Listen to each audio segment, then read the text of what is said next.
October 31st, Saudi Arabia, the Gypsy King, the lineal boxing heavyweight champion of the world, will be making his WWE debut going up against Braun Strowman. How cool is this? We're talking to the Gypsy King, Tyson Fury himself, and Triple H, WWE executive. Thank you very much for doing this, guys. I really appreciate it. I'll start with you. How did this all come about? How did you guys reach out to him and get this deal done? Well, I'm a big boxing fan to start with. You know, a few months ago, Top Rank, ESPN getting together. I was at the Lomachenko fight. It was right around the same time that he kind of signed with Top Rank. And it sort of put the bug in my head back again. I've been a fan of his for a long time and seen him and thought, incredible entertainer. He's custom made for what we do in some way. When this opportunity came up, we were just sort of actually reaching out to see if there'd be interest in the future and what that opportunity might be. When I was at the Lomachenko fight, like I said, is where it kind of popped into my head. So we've been thinking about it for a little while. And then this opportunity came up. We reached out. He said, this actually works out perfect for me. The timing is great. And here we are, you know. Did you have any reservations? You're coming off a fight, the big Wilder fight coming up in February. Maybe this isn't the best time? No, this is perfect timing for me. This is something I wanted to do for a long time. So having the opportunity arise and being in a position where I've just had a big cut, and I'm not boxing training at the moment, this is perfect timing for me. Everyone's like, oh no, you can't do this. You've got a monster fight coming up around the corner. I'm like, what will be, and I'm going to take one fight at a time. And for now, I'm concentrating on Braun Strowman and nothing else. Is this just a one-match deal, or is there a longer deal at play here? Well, I think when you're the type of entertainer he is, like I said, you know, it's easy to see how he fits in what we do. And getting him down to the Performance Center in Orlando where we train, it's easy to see how this athletically for him is just such an easy fit. We'll see, you know, like for right now, like he said, it's one fight at a time. So I think you do this Braun Strowman in Saudi. I look forward to supporting him down the road in February, hopefully with the Wilder fight. And you know, we'll see where it goes from there. Like you said, when you have this level of personality, this level of athleticism, he can do anything he wants. So if the opportunity's there and he wants to be a part of it, we'd love to have him. Prior to this happening, have you ever trained in pro wrestling before? Never pro wrestling training before, ever. But I've been a lifelong fan of WWE. And I've got a brother who's 6'6" and weighs about 400 pounds. And we wrestle like all the time from being 10 years old right up to being 30. And like, we don't have a time limit. There's no holds barred. We just like, beat the shit out of each other like for an hour, non-stop wrestling. Who was your favorite growing up? I had he was one of my favourites. This You're guy just saying right that because here. he's sitting no, right here. I'd say that anyway. Okay. But yeah, I have quite a lot of favourites. So in Orlando, you've already begun training. You're at the Performance Center. What's that like? I've been working out down there. It's a surreal experience. Like coming into this, not having it, I didn't know what to expect. Now I really know it's one of the hardest things I've ever had to do. People say to me, oh, it's all fake. I said, well, you come here, you train for a couple of days and see how fake it is. I'm getting thrown around that ring. It's as hard as that. Yeah. The ropes are like barbed wire. I'm cut to bits. My back's in bits. I feel sore in places I didn't think I could be sore in. And the training's absolutely fantastic. But with all new relationships, I'm thriving. It's like when you go out on that first date with this new chick you just met, everything's like, oh my God, yeah. And this is how it is. It's a new thing for me. So I'm really, really enjoying the experience. And I'm just so thankful that I've been given the opportunity in this stage of my career. I think what's cool for me is to see somebody. I've been around athletes enough my entire career now, and my job in WWE is recruiting athletes from around the world, whether that's NFL or any place else. I trained Floyd Mayweather a few years ago when he wrestled Big Show at WrestleMania, and got that opportunity to see elite level athletes. And there's a difference between somebody that's kind of at the top of their sport, but then like the very elite level. There's a different spark in their eye. When you put them in the ring and everything else goes away, something could blow up over here and there's just nothing happening. There's just this focus and this drive. I watched him walk in the Performance Center that first day, and 5 minutes after he was in the ring, he was like in the zone. And I thought, wow, this is gonna be something special, because he is that next level. He is that Floyd Mayweather. He is the Ronda. You know, I saw that in her when she did this. There's only a certain very ultra elite that happens to, and he's one of them. And this is going to be October 30th. It's going to be something special. This match with Braun Strowman, I think people are going to be shocked at what he does, because he's not just taking this and going in there, I'm going to do one or two things and just get out of there, try not to get hurt and get a payday or whatever. He's he's going to try to make something special out of this, and it shows, and it's going to be awesome. So this event is a big deal for pro wrestling fans, big deal for boxing fans, also a big deal for MMA fans because Cain Velasquez is making his WWE debut. And when I first heard that you guys were all talking, I was like, okay, this sounds like WrestleMania. Like Tyson Fury is a WrestleMania kind of fight. Cain, WrestleMania. Why is it happening so soon? Why is it happening in 2 weeks? It seems like it's happening sooner than maybe in the old days you would build to something that's, a couple months. Why is it happening in 2 weeks? I think the timing of it is right. Like he said, when we reached out to him, this was the timing for him. Okay.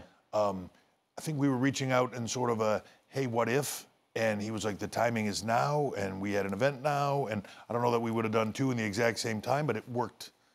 Things happen for a reason. So it worked out perfect for him, and we were like, well, let's just go with it. We can make this happen now. We can make it happen quickly, and we can move and make this epic blockbuster event, like you said, with Cain and Brock. And the timing is right with that, too, as well. Cain is somebody that looked into this a while ago. He came to the Performance Center, tried out with us, but he still had the fight game in his head. And I feel like you either do this or you don't do this. And he was looking to do this long term, but he hadn't put that away yet. Now he's kind of got to the point where he did a few matches. He trained a little bit, did a few matches, and he got the bug for it. And now I can see it in Cain's eyes, like he really wants this. So it's a different conversation. Now he's stepped away from MMA, and he's fully dedicated to what we do. So that's a different conversation because he was looking to fully make the transition. This was the opportunity, right place, right time, right athlete, all of it. You know what I mean? Just fell into our lap. Two true or false questions. Is it true Frank Warren didn't know that this was happening until he saw you on television? Is that true? That's true. You didn't give him the heads up? I didn't because I wanted it to be a big surprise. Okay. Was he mad? He was mad. Okay. He was quite pissed, to be fair. Really? He said to me, I think this is a really bad idea. You could get injured. Braun Strowman's a massive guy. What happens if the cut reopens? What happens if you get injured shoulders or legs or whatever? But I said, this is a risk that, what happens if I go out the front door and get run over by a bus in the morning? If we lived our lives on what if, we would never do anything in our lives. I think you've got to take the bull by the horns and get on with it and enjoy it because, like I say, these are once-in-a-lifetime opportunities. I'm sat here with one of my childhood heroes. Like, it's surreal for me. And to go backstage and meet Hulk Hogan and all the rest of the guys, The Rock and everybody, it's been a fantastic thing for me. And it was an opportunity that I did not want to slip. But Frank, along with my management team, trainer, father, brothers, everybody was like, concentrate on your job. You are not a showman. You're not a movie star. I was like, try telling me that. Is it true you're making $15 million for this? Listen, I can't comment on That's what everyone's talking about in the UK. So I've read. I've read this, but I don't know where that information's come from. Okay. But I'm not going to confirm or deny because I don't want to breach my contract. Okay. It is amazing how much people count other people's money, isn't it? Yeah. In today's world. Yeah. It's all over the news that because it seems like in the past the athletes who came over, the celebrities, didn't make that much. Yeah. Look, WWE is. You could make an argument that right now, if you said what are the big four sports in America, and you could make an argument with that we're right there. This is a moment in time, and to his point, I'm not going to confirm or deny, but the positioning of what we are is no different than any other sport. We're not the size of the NFL or anything like that, but what we do is up there. And also, I just want to say one thing as well. You say none of the other boxers who came into it made none of that type of money, but none of the other boxers who came into it were the lineal heavyweight current world champion, and also they're not the Gypsy King either. Right, that's right. So let's put that into play too. Very good point. I know this is your fourth. You want event. the king, you got to pay for the king. Absolutely, absolutely. Yeah. It sounds like a confirmation right here. This is your fourth event in Saudi Arabia, correct? I know it's been somewhat of a polarizing topic. This time, are you getting any pushback from any of your guys about going back there? No, I think as time has gone on, the truth is we're an entertainment company, and politics, everything else aside, we have millions of fans in the Middle East that love what we do. They love the product. They love to be entertained by us. This is an opportunity for us to go there like we've been doing for years and years and years, and go there and entertain our fan base. And I think that our talent especially have seen that when they go there. What they do is they go there and they see an event just like the other events they do. They see tens of thousands of fans in a stadium going crazy for what they do. That's what we do. We entertain, and that's we're not in it for politics, anything else. It's about going there and entertaining our fan base, and there's millions of our fans there. Did you have any reservations? No, I'm a prize fighter. I'm an entertainer, like Triple H just said. I go where I have to go. Like I say, I'm going over there to put on a show for the fans around the world, boxing fans and wrestling fans alike, and every other contact sport fans there is. You're a historian. Obviously, you've been in this business for a long time. Could I ask you, off the top of your head, I know I'm putting you on the spot, the greatest sort of athlete cameo, Lawrence Taylor, Mike Tyson, Floyd, who did it best in your opinion? What's the level that he needs to reach to sort of surpass, in your mind, putting you on the spot right here? Who came over and really wowed you more so than the rest? I think Lawrence Taylor did, but I think if I had to pick one, I would pick Floyd. Floyd? It was a whole nother level of dedication to it in a short period of time, and he just wanted it to be epic, like he does. It's funny in my mind, the comparison of the two, just in their dedication to it and their like laser focus on it and wanting it to be something special. I think he really did go into WrestleMania, and it's arguable in that show that like they kind of stole a lot of the thunder in that event. Like the spectacle was on them, so you could make that argument that it's the greatest performance from a crossover. I think it's to be challenged here very shortly. Is February 22nd a done deal with Deontay? As far as we know, but the uncertainty with boxing is Deontay's got to beat Luis Ortiz. Okay. And Ortiz is a tough customer. Nothing's given in life. So one step at a time, one fight at a time. I've got to deal with Braun Strowman.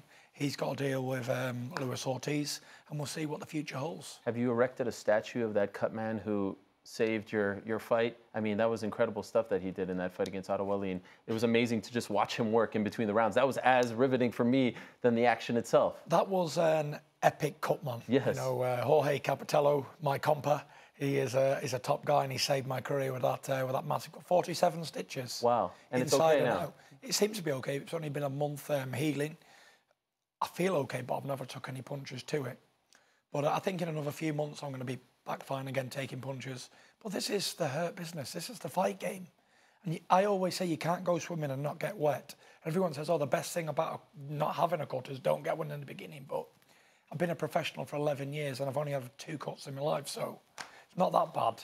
But let's take a look. You talk about that cut, though, and as much as it was to fix it, think about the epic performance to walk past that. Oh, yeah. 47 stitches, can't see, all of that, but yet stay dominant the whole fight, because at any minute, if you're not dominant, they might stop this. But if you're in a dominant position, they're not going to stop it with a cut. But if you aren't, so he's got to stay dominant every step of the rest of that fight. That's a different game and a different level of athlete that can pull that out and do that.